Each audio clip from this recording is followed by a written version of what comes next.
It started like any other Saturday morning on the ranch, dew still clinging to the fence posts, the sun stretching over the mesquite trees, and the low hum of my old tractor starting up for a morning ride across the pasture.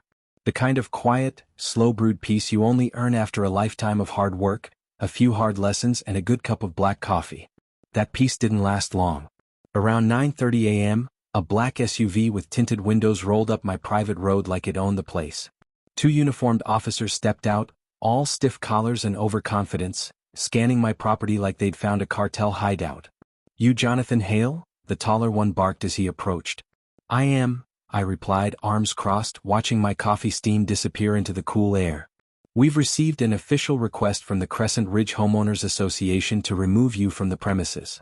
You're in violation of multiple code enforcements and non-compliant with HOA bylaws. This land is subject to community regulation." I stared at them, silent for a moment. Then I laughed, not the loud, theatrical kind. Just the slow, breathy chuckle of a man who's seen too much, and knows exactly what's about to happen. "Son," I said, "you're going to want to sit down for this." See, what they didn't know, and what Karen, the HOA president, had clearly failed to mention, is that this ranch? It's not part of their little HOA kingdom. It never has been. The deed dates back to 1889, signed, sealed, and protected by both federal and state exemptions. And more importantly, I'm the chief judge of this entire county. I didn't run for the position. I was appointed after 23 years of service as a circuit judge, with a record cleaner than a preacher's sermon. My name's etched into the courthouse wall, my signature's on half the warrants in this region, and my rulings have been cited in appellate courts across the state. But I don't flaunt it. I live quiet. I wear denim, not robes. And I don't get involved unless someone gives me a damn good reason. Today, Karen gave me one. The officers, to their credit, started to look uneasy. The shorter one leaned in and said, "Sir, are you saying you're Judge Hale? Jonathan W. Hale?" "That's exactly what I'm saying," I nodded, reaching into my jacket to hand them a laminated county ID. Not just a badge. The badge. There was a long, awkward silence. "Do you have jurisdiction over this property?" the taller one asked, a little paler than before. "I am the jurisdiction," I said flatly. They backed off real quick after that, polite apologies, quick retreat, and a promise to clear up the misunderstanding. I watched them drive off down the road, tires spitting dust. Karen had sent them like I was some trespasser. Like I didn't belong on my own land. Like her little HOA bylaws trumped constitutional property rights. She made one mistake. She thought this was about grass height or fence paint. What she didn't realize is that she just tried to evict the one man in the county who signs off on her permits. And I wasn't about to let that slide. By Monday morning, the entire county office was buzzing. Word traveled fast when someone tried to evict the chief judge from his own ranch. I didn't have to say much. I just walked into my chambers at 8 a.m., sipped my coffee, and let the courthouse staff swap stories in hushed tones. One of the clerks leaned in and said, "Karen's HOA filed a formal complaint against you?" I raised an eyebrow. "Let's see it." Sure enough, sitting in my inbox was a typed complaint from the Crescent Ridge HOA, signed by none other than Karen Albright herself. She claimed that my unauthorized structures, namely a barn that had stood since 1943 and a tool shed, violated her community's aesthetic standards. She even highlighted supposed community noise violations from my tractor and, get this, my rooster. She cited HOA bylaw section 4.3.2 like it was the U.S. Constitution. Now normally I wouldn't bother with petty nonsense. But this wasn't just a complaint, it was a coordinated move. Someone on the HOA board must have fed her half-baked legal nonsense, thinking they could push me off my own land to increase community control, or worse, development access. What Karen didn't know is that I've seen land grabs like this before. Rural property slowly choked by expanding HOA lines until folks feel boxed in and pressured to sell.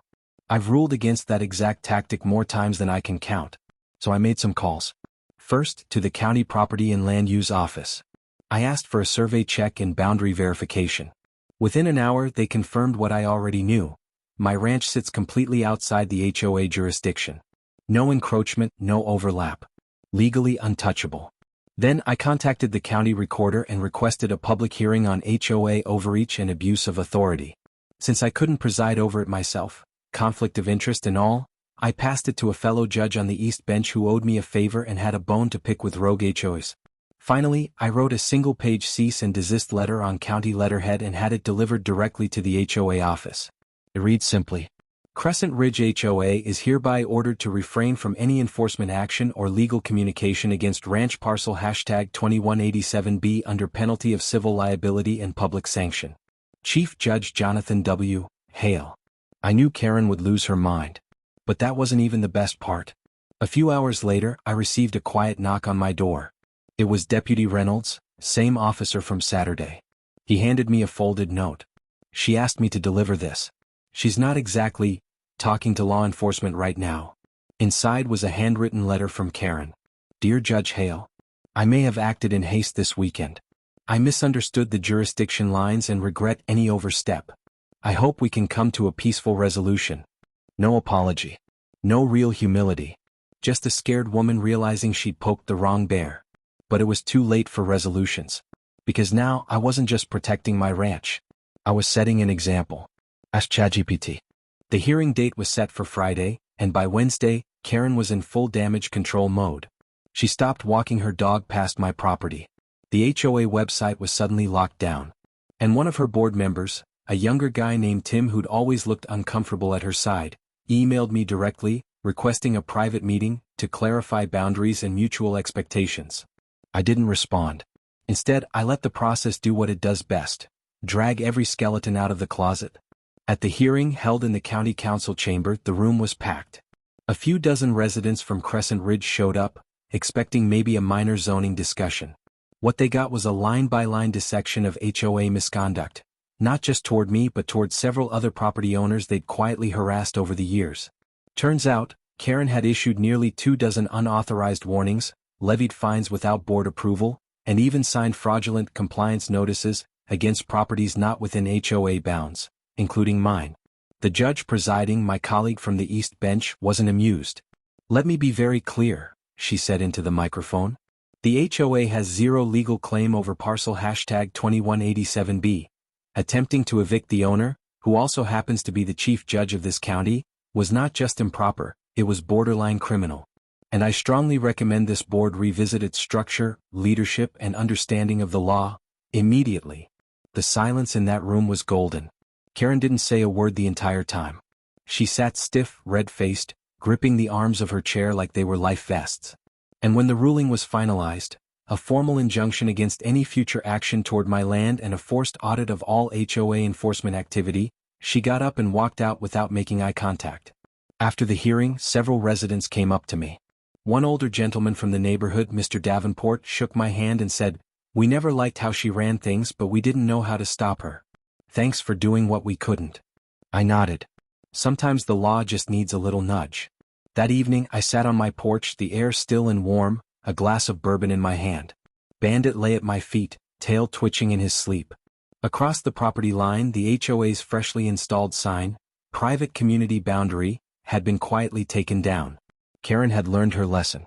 But I wasn't done yet. Because justice isn't just about stopping the wrong, it's about making sure it never happens again. Ask ChatGPT. By the following week, Karen was no longer the HOA president. The board held an emergency session, partly because of the audit fallout and partly because Crescent Ridge residents were furious. It wasn't just me she'd gone after. She'd fined a veteran for flying the American flag too high, threatened a single mom over the color of her mailbox, and tried to fine a retired couple for keeping chickens on land they'd owned since 1972. Turns out all they needed was someone to stand up and show them it could be done. Karen didn't resign gracefully. From what I heard, she left that meeting in a storm of huffs and denial, accusing everyone of betrayal. But the community had seen what unchecked power looked like. And they weren't going back. As for me, I stayed out of their HOA drama from that point forward. My land remained mine. The ranch thrived, the boundaries were reaffirmed, and my mailbox stayed blissfully HOA-free. But there was one last thing I wanted to do. I took a walk down to the old wooden fence at the edge of my property, the line that overlooked Crescent Ridge. I built a bench there, plain cedar, hand-sanded, facing the neighborhood. On it, I bolted a brass plaque. Read, "Before you try to control what isn't yours, ask who's signing your permits. Judge J.W. Hale." Within days, neighbors started walking out to sit there. Some just nodded in quiet thanks. Others brought coffee.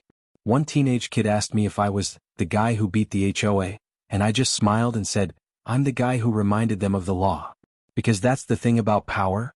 When it's unchecked, it becomes tyranny. But when someone stands up to it even once, it changes the balance for everyone. And as far as Karen goes? Let's just say she's keeping a very low profile these days, and probably triple-checking county lines before she files another complaint. Justice was served. Not from a courtroom bench, but from my porch. With boots on, coffee in hand, and Bandit by my side.